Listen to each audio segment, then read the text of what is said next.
evening and welcome to NewsHour Agenda. I'm Madhavdas. The first story that we are going to be bringing to you here on the show. It's a shocking hijab threat that's coming to the fore from Mangaluru in Karnataka. A Muslim group that calls itself the Muslim Defence Force has issued a chilling threat to Muslim women and their parents. This group has been circulating threatening messages on social media platforms. In a WhatsApp message that's been accessed by Times Now, the group says that it has been observing burqa-clad girls behaving inappropriately in malls. And this message asks parents to keep a watch on their children's activities. So we have been watchful about it. And definitely the social media, as it is anonymous and identity is very difficult to establish. There are some instances where some phone numbers of foreign origin have been used to create accounts, and some accounts are operated from outside the country also. So we have been watchful. We have about 7 people, 1 officer and 6 of our staff who are looking after this social media monitoring cell. And whenever there is incident, we are going to quickly consolidate available information and take necessary legal action.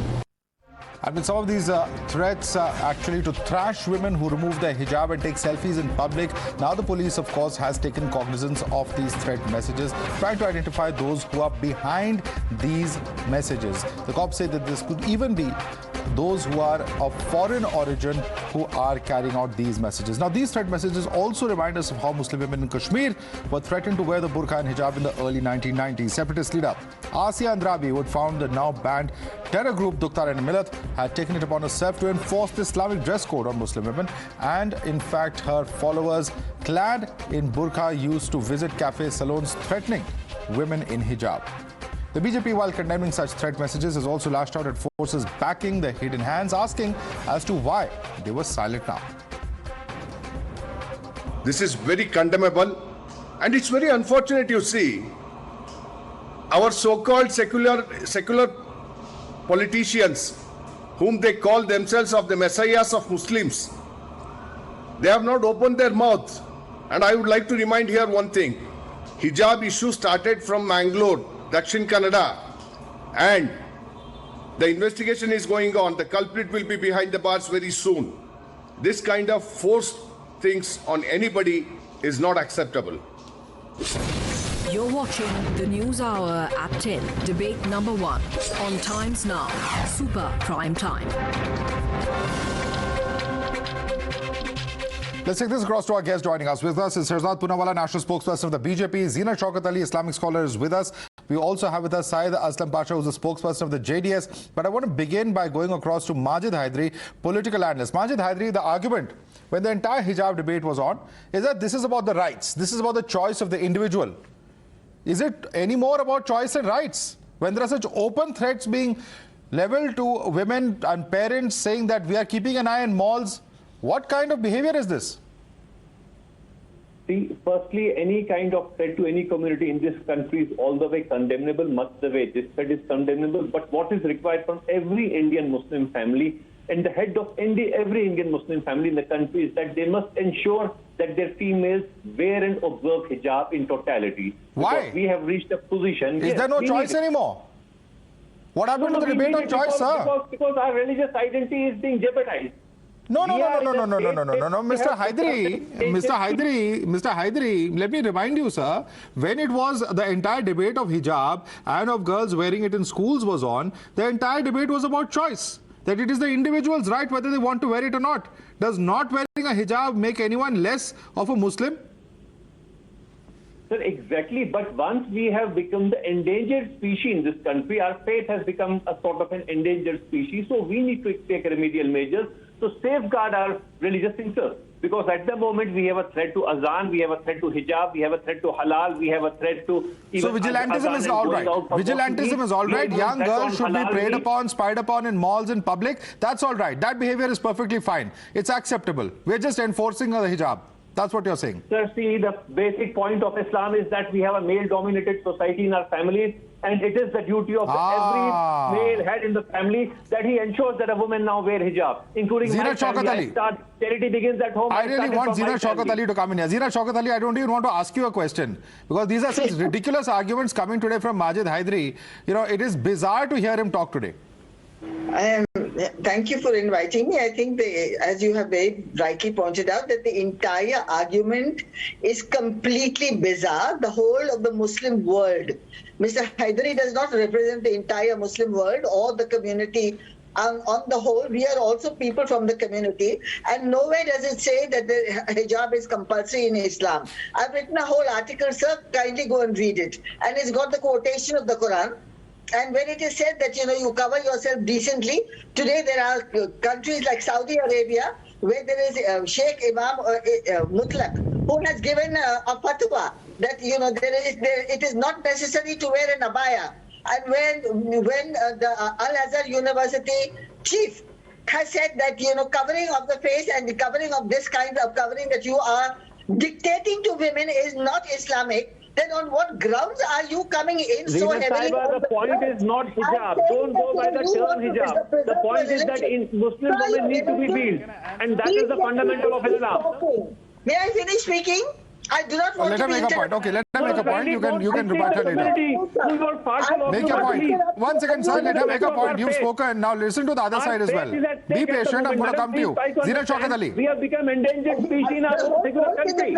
We need to fight for our rights now. Sir, this is the problem. This is the problem, Majid Hyderi. You will start coming up with all sorts of bizarre arguments. The point is, she is talking about the global examples, Islamic countries. And she's giving you those arguments. She's written articles. Listen to her. Maybe you'll understand something about what she's trying to say. Zeenat Shaukat Ali, please. Zeenat Shaukat Ali. Majid Hyderi, please. Zeenat Shaukat Ali. No, I'm not going to allow you to interrupt her like this. She's making a point. Let her speak. She has every right to make a point. You cannot force your point. The manner in which people are trying to force the hijab in Mangaluru, please don't try to do that on this debate. Zeenat Shaukat Ali.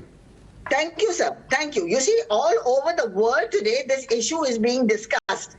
There are two sections. One says that, hijab has become a patriarchal oppression of women. One says that no, hijab should be worn as a protection because women feel comfortable in it. So it is a matter of choice. Dress of a woman in the Constitution of India is a matter of choice. You cannot enforce a woman or a man to dress in any particular way. This is India. If you want, sir, you better go to Afghanistan and live with the Taliban where these kind of rules are applicable. They're not applicable in a country like India, nor in Saudi Arabia, nor in Egypt, and nor in the major Muslim countries today.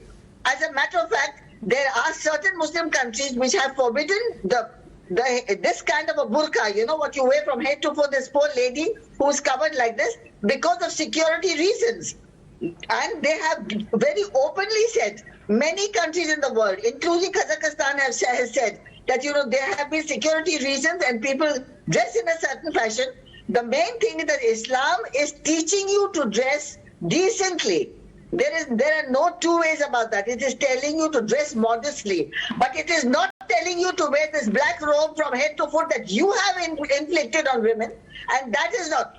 The greatest of interpreters of Islam, like Zamakhshari, there are like Imam Razi, who have given this explanation that a woman dresses decently according to the culture of the country she lives in. Okay. And so that is the culture of the country that she lives in. And so hijab may have many ways. Okay. This particular kind of way that you have to wear this. Okay, I'm coming to you. Majid Hyderi, I'm coming to you. Just hold on to your thoughts. Just hold on to your thoughts for a few minutes. There are other panelists also. Many hands going up at the moment. I need to go across to everyone. Saeed Aslam Pasha, if the entire debate was about choice, what can you say to individuals like this group that calls itself the Muslim Defense Force that is issuing these WhatsApp messages? They are in circulation when those messages are on your screen, which are openly issuing such kind of threats. This is absolutely unacceptable, sir. Madhav, absolutely I agree with you.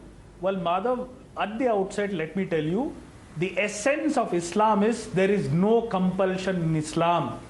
No Muslim Defense Force or whoever has no right to do the moral policing. Right, whether it is the Muslim community or the Hindu community, moral policing is not allowed. Vigilantism is not allowed in our country. Right, India is bound by the constitution and the judicial system. Such fringe elements, such fringe groups have to be identified by the police the law agencies, and they have to be put behind bars. India is bound by the constitution and the judicial system. Now coming back to hijab, hijab is an integral part and is an essential practice in Islam. The matter is sub judice in the Supreme Court, right? Since the matter is sub judice, we will certainly wait for it. Yes, the High Court has given the verdict. Yes, the High Court has given the verdict. We will certainly follow that. But I want to reiterate once again, hijab is an essential practice. But there are many who counter that. Right of Muslim there are many who counter that. There are many who hold a counter view. Now, there are many who hold a counter view to that. And I'm going to bring at the same time. Okay, So you have your point of view, but even if you believe that it is an essential practice, which the courts have held it is not, and there are others who belong to the same faith as you, sir, who say it is not, there is a serious problem there. And even so, that does not justify issuing these kind of threats. Let me bring in Shahzad Poonawalla on that note. Shahzad Poonawalla, we've heard a lot of arguments. 30 seconds. Yeah, I'm coming back to you, Mr. Pasha. We have plenty of time. Please, I'm going to come back to you. Shahzad Poonawalla, you know, the point is this, that at the end of such an argument, even after condemning such threat message, vigilante messages that have come in, thankfully Mr. Pasha at least has not taken the line of Majid Hyderi, who's even justifying that in a sense, saying that it must be enforced. You still have this thought that says that hijab is an essential practice in Islam. Is it really an essential practice? Zeenat Shaukat Ali has just argued why it's not. Madhav, actually I want to begin by agreeing with Mr. Majid Hyderi that indeed he's right, they are an endangered species. And where are they most endangered? In Iraq, Iran, Libya, Sudan, Somalia, Pakistan, Afghanistan. That's where they are most endangered. And the threat is from the same very ideology that Mr. Majid Hyderi is trying to espouse tonight. Simply because, Mr. Majid, I can't see you properly, but at least as far as your face, I don't think your face is even as per the Sharia law. Your face and your facial hair itself is not as per Sharia law. Although you want the women to protect the identity and to preserve the identity, and the entire onus is put on women. Let me show you a picture, Madhav. This is a picture of Afghanistan just 40 years ago and today's Afghanistan. Look at the transformation in 4 decades. This transformation has taken place in Kashmir also. This is what happens when Islamism takes over, Sharia dominates over Samvidhan. All of these people in the hijab ecosystem, including Mr. Pasha, came out and argued that this was a matter of choice. Where is the choice today? This is a Talibani diktat that is being given. And by the way, Mr. Pasha, hijab is not an essential practice to Islam. Please tell 1 second, sir, let me make my argument, then you come in. Mr. Pasha, 30 seconds. Mr. Pasha, please don't be unfair. Mr. Pasha, it's 10 o'clock at night. Mr. Pasha, it's 10 o'clock at night. I do not have the energy to raise my voice. Yeah, go ahead, Shahzad.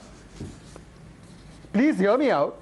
At least Islam teaches you to be courteous. That you have forgotten. Now let me make my point. By the way, the Supreme Court in 2015 and the Karnataka High Court have both categorically ruled that hijab is not essential simply because hijab does not exist in the definition that Mr. Pasha and Mr. Hyderi presented in the Quran. Secondly, I have another question. Pasha and Hyderi are the symptoms. The disease is the ecosystem. This ecosystem that will not come out today and say that let's put kitab over hijab. This ecosystem that objects to Shah Banu verdict, that objects to the Shaira Banu triple talaq verdict, and always sacrifices women's right at the altar of vote bank politics. That's the real disease, Madhav. These two are the symptoms. I don't pay attention to them. Okay, quick response from Mr. Pasha, and then I go across to Majid Hyderi as well. To this. Yeah, Shahid Pasha. Madhav, the disease is people like Shahzad who are making such statements. You need to read Quran. Since the matter is sub judice in Supreme Court, I don't want to talk about hijab. Yes, after the verdict comes out, we will decide about it. But having said that, chapter and verse in the policing Quran. And vigilantism, Tell me the chapter and verse in the Quran defining hijab. Knives. We have seen. Hang on, listen, Shahzad, you don't interrupt me now. You don't interrupt me now. You don't interrupt me now. Tell me the chapter. You had to say, allow me to speak. Allow me to speak now. There is moral policing done. People have brandished knives, swords in the name of Ram on Ram Navami. Okay, one second, Mr. Pasha, please. People have brandished knives, swords 1 second. and Mr. Pasha, shotguns. 5 seconds. Mr. And Pasha, shotguns. I will, What is the action taken you're against making them? a point. You're making a point on vigilantism on the other side. I will put that question to the BJP as well. But for the moment, Mr. Pasha, please answer the question coming in from Zeenat Shaukat Ali as well as Shehzad Poonawala. Mr. Pasha, simple question. Where is the hijab defined in the Quran is the question coming to you. Please respond to them. 1 second. Which chapter, which verse of the Quran please state specifically? Please chapter verse quote karo. हम सब कुरान जानते हैं. We all four are Muslims. Quote the chapter verse. We all follow Muslims. Chapter और verse बता दो. कहाँ पे लिखा है कुरान में बता दो please. I am very intrigued to know. Because my mom, my mother, my family practices Islam completely to the T. Please tell me which chapter, which verse. बात तो करने दो भाई. Tell me the chapter verse. बोलिए पाशा जी बोलिए verse और chapter बताइए. I'm very happy that your Surah ayat. I'm very happy that your mother. Surah और आयत बोलो यार. Thank you so much for saying this. Thank you for Islam says. And she doesn't wear hijab. Islam says She doesn't wear hijab. women have to be dressed modestly. Of course, they have to be dressed modestly. That's what Zeenat Surah Shaukat Ali ayat. said, sir. Surah ayat बोलो भाई. Dress modestly. That's exactly what she's saying. Can you quote me and tell me? Can you quote me and tell me where it is not? Can you quote me and tell me where does it say that they're not supposed to It wear is not hijab? there. What you are tell saying me. is not there in the Do Quran. not ask irrelevant It's not there. questions. Do not ask irrelevant Okay, I'll tell you. questions. Do not, I'll does tell it you. not say Madhav. that? Does it not say that? Okay, one at a time. Zeenat Shaukat Ali, I'm going to come to you. I'm going to allow Shehzad to get into this debate with Syed Aslam Pasha, and then I'm coming to you. I'm coming to other panelists. Okay, Shehzad wants to respond to Syed Aslam Pasha, and then I'll come back to Zeenat Shaukat Ali and Majid Hyderi. Madhav, yeah. Just 5 seconds. Madhav, just 5 seconds. The hijab is mentioned in the Quran, but it is mentioned in the context of privacy, respect, modesty. Nowhere does it say it's a fragment of a cloth. And if that cloth is not Modesty, worn, you yes. become a bad Muslim. That is exactly That's what I'm not the saying. definition of That hijab is in the exactly what we are Quran. saying. And therefore, if you can show me, sir, please stop changing the goalpost. No, but then who defines modesty? But I think Shehzad, you you define. didn't listen to my or point. do You didn't everyone listen else to my get point. to define You didn't. themselves? Your 5 then seconds you define are over. modesty. Your 5 this seconds is my over. point. Hear me very patiently. Hear me very patiently. You stop interrupting, I sir. said very clearly there is no Mr. compulsion in Islam. Mr. Pasha, I do not have the energy to scream at you. In Surah Bukhara it says there is no Can compulsion in Islam. you allow me to make my point and then there respond? There is no compulsion in Islam. Can you allow me to make my point and then respond? You conveniently didn't hear that. You Madhav, never can I allowed me. respond? Well, You then you can conveniently speak. take one selective stand. Madhav, Okay, can I okay, one at a time, speak and then Let's you not can shout at respond? each other. Shehzad, and then I come back to the other And then panelists. you can Yes. respond? One at a time. Madhav, you had Mr. Majid Hyderi define what exactly the hijab that women should wear, only women should wear. Whereas the definition of hijab is modesty, respect, and Don't go to Majid Hyderi now. Answer to my point. Therefore, this Answer to my misinterpretation point. of Quran. When 1 second, please, Madhav. Madhav, why is this man keeping on interrupting? No. Does he not know how to defend or debate? Okay. What is the point? Please, What is the can you point, keep Mr. quiet for a Pasha? minute? Now, my limited point is the limit. You need to learn the point that I'm debating trying to skills, make is Shehzad. that the You are moment defending the Zeenat Shaukat Ali indefensible. the moment Zeenat Shaukat Ali and I caught out Mr. Pasha on telling us which chapter and verse says that hijab is compulsory for a woman to wear, he has shifted his goalpost to saying it's a modesty thing, and that's what we are saying. Modesty will be defined by the context of the culture you live in, by the context of the times you live in. So you or Mr. Hyderi don't get to become schoolmasters telling women what to do. Absolutely not. Keep it to yourself. Absolutely not. Or you start wearing a hijab. Okay, let me go across to other You panelists. start Let me go across to other wearing a panelists. hijab. If you All think right, it's all right. You both have had your say. There are selective- several hands you are going up on the other side as well. selective Let me in go across. listening. Let me go across. One second. I clearly said that there is One no second, one compulsion second. in Islam. I clearly said, Madhav, you need to respond. You need to allow me to respond 30 seconds, please. Quickly make your point. Madhav, I clearly told, I think Shehzad has Shehzad has conveniently misheard what I said. I am telling very clearly, in Islam there is no compulsion. Surah Bukhara clearly says that there is no compulsion in Islam. Why You said it is essential in Islam. So if there is no compulsion, you said hijab is essential. Choice. When I say so it's a how can you have it fundamental both practice, ways? Either there is no can it be compulsion essential? or it is an essential practice. Zeenat Shaukat Ali, please come in on this dichotomy in the argument of Mr. Pasha. Either there is no compulsion or it is an essential practice. How can both arguments go together? Zeenat Shaukat Ali, please.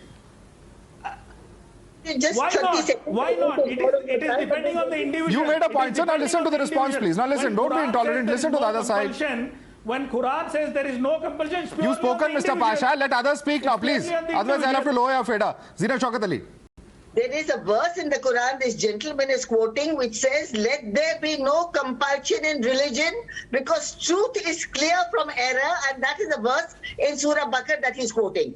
Now coming to hijab, there are 7 verses in the Quran on hijab and none of them refer to clothing. Sir, open your Quran and read it.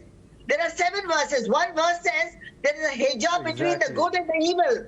The hijab between God and human beings. There's the hijab between the good people and the bad people. Then there's the hijab when Mother Mary, when Hazrat Maryam, when she became pregnant, she went away to a temple and there was a wall and she said, I'm going to stay here away from people. That is the word hijab used. There's the word hijab used when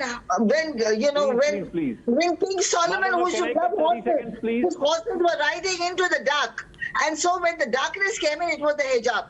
The word that is used in the Quran for clothing and a piece of cloth is jilbab, and the word is khimar, which people used to wear in the old days. And if the gentleman doesn't know, let him look into history.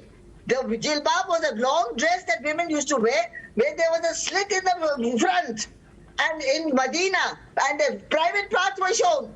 And in Medina, when there were women, in the 4th year when the Prophet went to Medina, women used to go to the offices of nature in the night, and they used to go early morning to the market, and women were molested, and there were 3-4 people killed. And that is when the verse was revealed that the mothers and the daughters, when you go out, cast an outer garment over you so that it is used as a protection. She is creating a religious chaos. Please let me clarify now, please. It is used for men that lower your eyes. Where are your eyes, sir? Okay. Lower your eyes and guard your modesty. Why are you talking about the Quran to me? No, but Majid Hyderi,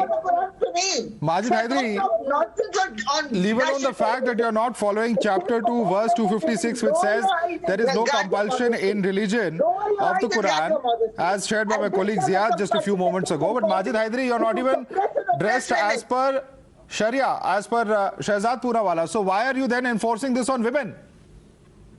He's enforcing it because they're a soft target, sir. Women are the soft target for all these men. La ikrah fi deen. That is very true. Zeenat Saiba rightly said, la ikrah fi deen, there is no compulsion in religion. But don't make hijab term the bone of contention. The idea is that one at a time. Zeenat Shaukat Ali, I'll come back to you. Is incomplete without a veil. The identity of a Muslim woman is incomplete without a veil. No that is the concept of Islam. There are plenty of Muslim women who would believe otherwise, sir. The kind of veil. There needs to be veil. You know, madam, what jilbab and what simmer means. There's a kind of a veil which needs to cover your body from head to toe. That is the idea of veil for Muslim women. Sir, the Constitution of India says otherwise. It is entirely up to the individual. It is entirely up to the individual. It is their choice. No, firstly, see, you are condemning that women are being asked to wear hijab. You don't condemn why they were asked not to wear hijab in Bangalore. Madhav. Why were you silent that time? That too is an act of terror. I am simply saying if it is a matter of choice, then it has to be a matter of choice now. Not even Mr. Saeed Aslam Pasha agrees with you, Majid Hyderi. Yogi ji has to attend a college. And the bizarre argument that you're putting out today. Yogi Adityanath ji has to attend the same Can I college. come in? Will you ask him No. Don't simplify it. Don't simplify it. 5 seconds. Majid Hyderi, don't make such a simplistic argument. Sorry, don't make such a simplistic argument. This kind of a discriminatory attitude is certainly something that's not acceptable to anybody who believes in the Constitution. I want Shahzad to respond to that. 5 seconds. 5 seconds. Just 5 seconds. Majid is a dear friend of mine. Majid, and I'm asking you one question. Please answer it in yes or no. Have you kept your facial hair and your dress as per Sharia? Because you are concerned about identity of Muslim women. Is your dress and facial hair as per Sharia? Yes or no? Sir, this is about interpretation. You can interpret it in many ways. But our sole point at the moment is that everybody has right to privacy. The right to privacy. Women go by your interpretation. And you go by whose interpretation? Right to privacy. Hijab is your right to privacy. Now can I come in? You go by Constitution. Let me come in. Hijab is a part Madhav, of let right me to come in. privacy. Okay. That right Madhav, let has me been come in. infringed by the Okay, government, Shahzad. and that is the basic point. Majid. Okay, very interesting, sir. Majid, calm now, you down. have come into choice and Majid, interpretation. calm down. Very Majid, interesting. calm down. Majid Hyderi, Majid, by the calm end of the debate, you're talking about choice and interpretation. Majid, calm I really like how this debate has turned. Madhav, can I come in now? No, see. Madhav, can I come in now? Yeah, I'll come to you, Mr. Pasha. Please, one at a time. We can't have everyone I talking. request you for Shahzad. 5 seconds. Mr. Pasha, 5 seconds. Please, 5 seconds. I just showed you that Mr. Majid Hyderi, as per the original interpretation of the Sharia, is actually A, not supposed to be on TV, and B, his facial hair is nowhere close to the kind it should be as per the Sharia law. Now, For him, he makes the exception. You don't want Muslims For to have women, friends. they have You to don't follow want Muslims his, to have shame. whatever You have perverted permitted thoughts everything are with about regard to women. 1 second. हमें नंगा Why होना है, is her Mr. जगह हमें Pasha नंगा coming in the घूमना है क्या इस middle? देश में? Okay, क्या okay, हमें okay. I नंगा have to घूमना है? आपको I have to क्या end this करना debate. है? I have to end this debate as heated as it has been, and certainly, of course, it is certainly a debate that has exposed a lot of people in terms of the thought processes, at least. Clearly, of course, this kind of threat is absolutely unacceptable. This kind of vigilantism is absolutely unacceptable. I'd like to thank all our panelists for joining us. Zeenat Shaukat Ali, Syed Aslam Pasha, as well as Mujibur Rahman and Majid Hyderi on the show this evening.